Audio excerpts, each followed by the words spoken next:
उम्र में न्यूजीलैंड की प्रधानमंत्री बनी जैसिंडा अर्डर्न ने चौंकाने वाली घोषणा की है। जैसिंडा अर्डर्न संन्यास लेने की योजना बना रही हैं। उन्होंने एक टीवी इंटरव्यू में बताया कि अब वह आगे प्रधानमंत्री बनने की इच्छुक नहीं है। उनके पास अब इस पद पर बने रहकर जिम्मेदारी निभाने के लिए ऊर्जा नहीं बची।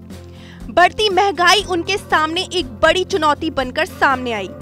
उन्होंने कहा कि अब हिम्मत नहीं कि 4 साल और नेतृत्व करें। अर्डर्न अगले महीने इस्तीफा सौंप देंगी। अर्डर्न ने अपने 6 साल के कार्यकाल को काफी चुनौती भरा बताया। अर्डर्न भाषण के दौरान काफी भावुक भी नजर आईं। अर्डर्न ने पीएम पद छोड़ने की वजह बताते हुए कहा कि ऐसी विशेषाधिकार भूमिका के साथ जिम्मेदारी आती है और उनके पास इस जिम्मेदारी के लिए पर्याप्त ऊर्जा नहीं है।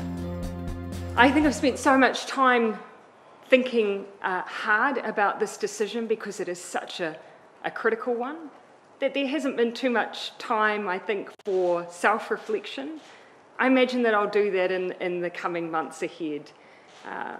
But I consider every moment, even the hardest of moments, to be a privilege.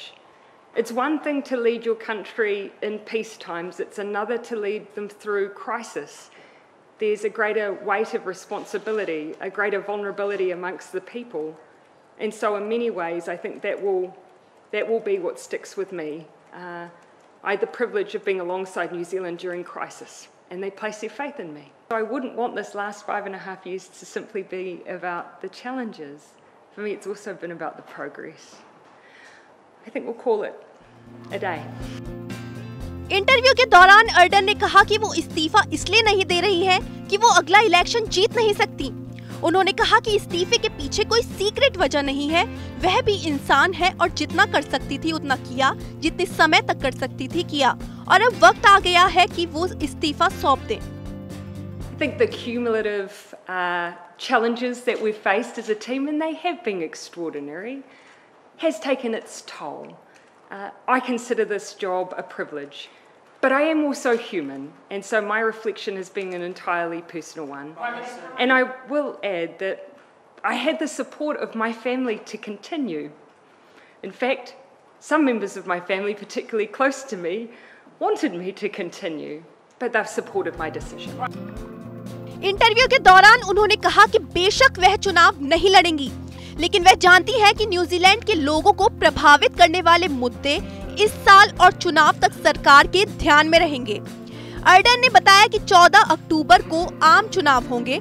उन्होंने बताया कि वह 7 फरवरी से पहले लेबर पार्टी के नेता के रूप में भी पद छोड़ देंगी। उनकी जगह किसी अन्य नेता का चुनाव करने के लिए आने वाले दिनों में मतदान होगा। इंटरव्यू के दौरान उन्होंने कहा कि उन्होंने गर्मियों की छुट्टी में अपने भविष्य पर विचार करने के लिए समय लिया था। आपको बता दें कि अर्डर्न 37 वर्ष की उम्र में 2017 में प्रधानमंत्री चुने जाने पर दुनिया की सबसे कम उम्र की महिला प्रमुख बन गई थी।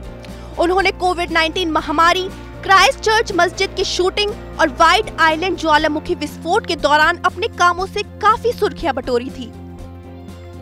इस साल के आम चुनाव में अर्डर्न के तीसरे कार्यकाल की उम्मीद की जा रही थी, लेकिन बढ़ती महंगाई उनके सामने एक बड़ी चुनौती बनकर सामने आई। देश का केंद्रीय बैंक इस वर्ष एक मंदी आने की आशंका जता रहा है। साथ ही महंगाई पर काबू पाने के लिए बैंक ने रिकॉर्ड इंटरेस्ट रेट में बढ़ोतरी करने का फैसला लिया है। फिलहाल उपचुनाव से बचने के लिए अर्डर्न अप्रैल तक संसद सदस्य बनी रहेंगी।